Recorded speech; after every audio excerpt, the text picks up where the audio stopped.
Hey guys, welcome back. இன்னைக்கு சின்ன மருமகள் எபிசோட் என்ன நடந்துச்சுன்னு பார்க்கலாமா? இன்னைக்கு வந்து எல்லாரும் போயிட்டு டோர் ஓப்பன் பண்ணி பார்ப்பாங்க. டோர் ஓப்பன் பண்ணி பார்த்தோன்னே ஃபஸ்ட்டு தமிழ் அவங்க அப்பா வருவார். அவங்க அப்பா வந்தோடனே ராஜாங்கத்துக்கு ஒன்றும் புரியாது. நீங்கள் என்ன இங்கே பண்ணுறீங்கன்னொடனே, சம்மந்தி நீங்கள் சொன்ன மாதிரி எல்லா வேலையும் நான் கரெக்டாக முடிச்சிட்டேன். இப்போ இருங்க கூப்பிட்றேன் பாரு. ஜெனியும் அவங்க சக்தியும் கூப்பிட்டோன்னே எல்லாருக்கும் பயங்கர ஷாக் ஆகிடும்.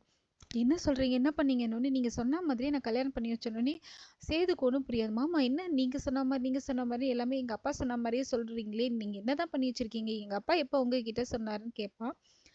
மாப்பிள்ளை உங்கள் அப்பானா உங்கள் அப்பா நேரடியாக என்கிட்ட சொல்லலை, சம்மந்தி தமிழ்கிட்ட சொல்லி தமிழ் தான் ஃபோன் பண்ணி என்கிட்ட சொன்னது. ஒன்று தமிழுக்கு பயங்கர ஷாக் ஆகிடும். எல்லாரும் தமிழை பார்க்க ஆரம்பிச்சாங்க. தமிழ் ஒன்று சொல்லுவா, அப்பா என்ன சொல்கிறீங்க, நீ இது குடிச்சிட்டு வந்திருக்கீங்களான்னு கேட்டுப்பா. என்னம்மா நான் அப்பப்போ குடிப்பேன் தான், அதுக்கு நீ இப்படி எல்லாரும் எதுலேயும் கேட்குற, நீ தானம்மா நைட்டு ஃபோன் பண்ணி சொன்ன உடனே. தமிழ் நான் ஃபோன் பண்ணவே இல்லையேப்பான்னு சொன்ன உடனே, இங்கே பாரு ஃபோனை பாருன்னு சொல்லிட்டு ஃபோனை காமிக்க உடனே ஃபோனில் வந்து தமிழோட நம்பர் இருக்கும். அப்போ சரி சொல்லுவா, தமிழ் நீ தான் ஃபோன் பேசியிருக்க, 6 நிமிஷம் பேசியிருக்கேன்னொடனே சேது கேட்பான், மாமா தமிழ் தான் பேசினாலாம் நல்லா தெரியுமானே. நான் அவள் அப்பா எனக்கு தெரியாது, ஒரு பெத்த மகளோட குரல் கூடமா எனக்கு தெரியாதுன்னு சொல்லிட்டு இவர் பயங்கரமாக பேசுவார்.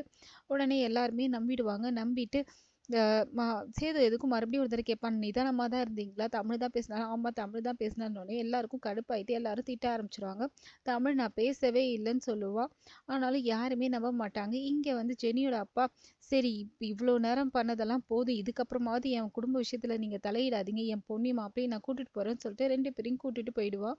இதுக்கப்புறம் நீங்கள் யாரும் தலையிடக்கூடாதுன்னு சொல்லிட்டு வார்ன் பண்ணிட்டு போயிடுவான். இங்கே வந்து தமிழோட அப்பா, சரி நான் கிளம்புறேன்னொடனே சேதுவும் நீங்கள் கிளம்பி நீங்கள் எதுவும் பேசாதீங்க, நான் பேசுகிற மனநிலைமையிலன்னு சொல்லிட்டு அவங்கள அனுப்பி விட்டுருவாங்க. இங்கே தமிழை பிடிச்சி எல்லாரும் திட்டுவாங்க. ஒரு வார்த்தை சொன்னதுக்கப்புறம் நீ எப்படி இப்படி எல்லாம் பண்ணலாம்னு சொல்லிட்டு தமிழ் நான் பண்ணலாம்னு சொல்லுவா. பண்ணுறதெல்லாம் பண்ணிட்டு பொய்யா பேசுகிறேன்னு சொல்லிட்டு சொல்லுவாங்க. அதுக்குள்ளே ஃபோனில் மெசேஜ் வரும். என்னன்னு பார்த்தா, கலப்பு கல்யாணத்தை அமைச்சர் மருமக பண்ணதால் ஊர் ஃபுல்லாக கலவரம் ஆகிடும். இதெல்லாம் நியூஸில் வருதுன்னொடனே எல்லாரும் நியூஸில் பார்ப்பாங்க. எல்லாருக்கும் பயங்கர ஷாக் ஆகிடும். இதோட இன்னைக்கு எபிசோட் முடியுது. மறுபடியும் நாளைக்கு எபிசோடில் பார்க்கலாம். மறக்காம இந்த வீடியோ லைக் பண்ணுங்கள், சப்ஸ்கிரைப் பண்ணுங்கள், ஃபாலோ பண்ணுங்கள். தேங்க்யூ.